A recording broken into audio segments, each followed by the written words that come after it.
नमस्कार मित्रांनो, मी डॉक्टर प्रभाकर सांगले, पाईल्स फिशर फिशुला विशेषज्ञ, ॲनोरेक्टल सर्जन. आज आपण एक अत्यंत महत्त्वाच्या विषयावर बोलणार आहोत. आजचा आपला विषय आहे पाईल्स वर्सेस कॅन्सर. म्हणजे पाईल्स आणि कॅन्सरमध्ये काही फरक आहे की बऱ्याच वेळेला पाईल्स आणि कॅन्सर सेमच आहेत असे लोकांची धारणा आहे. तर आज आपण या मुख्य विषयाकडे वळूया. सर्वात महत्त्वाचं आणि इम्पॉर्टंट तुम्हाला मी सांगतोय, पाईल्स हा कधीच कॅन्सर होऊ शकत नाहीये.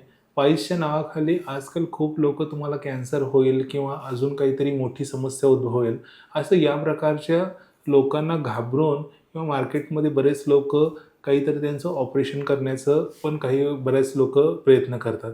पण पाईल्स हा कॅन्सर होऊ शकत नाही. पण पाईल्स आणि कॅन्सर या दोघांमध्ये नक्कीच खूप काही गोष्टी आहेत की जे सारख्याच असतात. त्याचं जर तुम्ही योग्य निदान किंवा योग्य उपचार लवकरात लवकर घेतला तर पाईल्स आणि कॅन्सर ह्या दोघांपासून प्रिव्हेंटिव्ह मेजर म्हणजे अगोदर तुम्ही वाचणार तर आहेच, पण याबरोबर तुमच्या आयुष्यामध्ये जो होणारा डॅमेज किंवा आयुष्याची जी तुमची मर्यादा आहे ती तुम्ही नक्कीच वाढवू शकता.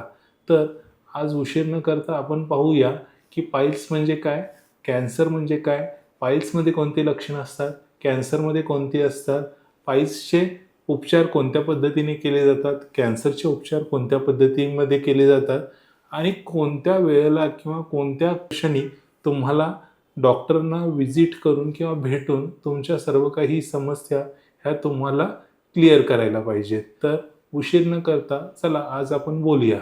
तर सर्वात पहिला आणि मुख्य फरक आहे रक्तस्राव. पाईल्समध्ये जो रक्तस्राव असतो तो मुख्यतः कशा प्रकारचा असतो तर मोशन झाल्यानंतर बऱ्याच वेळेला रेड कलरचा फ्रेश या पद्धतीचा तुम्हाला रक्तस्राव होतो.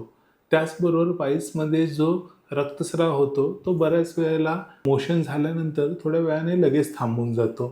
याच्यामध्ये तुम्हाला सर्वात महत्त्वाचं काय आहे तर मोशनच्या बरोबर किंवा मोशन नंतर या पद्धतीनेच रक्तस्राव होतो. तो मिक्स करून किंवा वेगवेगळ्या प्रकारच्या कलरचा या प्रकारचा अजिबात रक्तस्राव तुम्हाला होत नाहीये. तर हे सर्वात मुख्य लक्षण आहे मूळव्याधीमध्ये रक्तस्रावाचं. दुसरं आपण कॅन्सरमध्ये बघूया.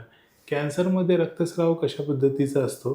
कॅन्सरमध्ये रक्तस्राव हा केव्हाही होतो. असं नाही आहे की तुम्हाला मोशनला झाल्यानंतरच तुम्हाला रक्तस्राव होतो. काही वेळेला गॅसेस पास झाल्यानंतरही, काही वेळेला जस्ट तुम्हाला पोटामध्ये दुखून पण काही वेळेला तिथून रक्तस्राव, बऱ्याच वेळेला मोशनमधून मिक्स होऊन सगळा काळपट प्रकारचा रक्तस्राव हा तुम्हाला होऊ शकतो. कॅन्सरमध्ये जो रक्तस्राव होतो हा रक्तस्राव लवकर थांबत नाहीये किंवा त्याला थांबायला बऱ्याच वेळेला प्रयत्न करावे लागतात.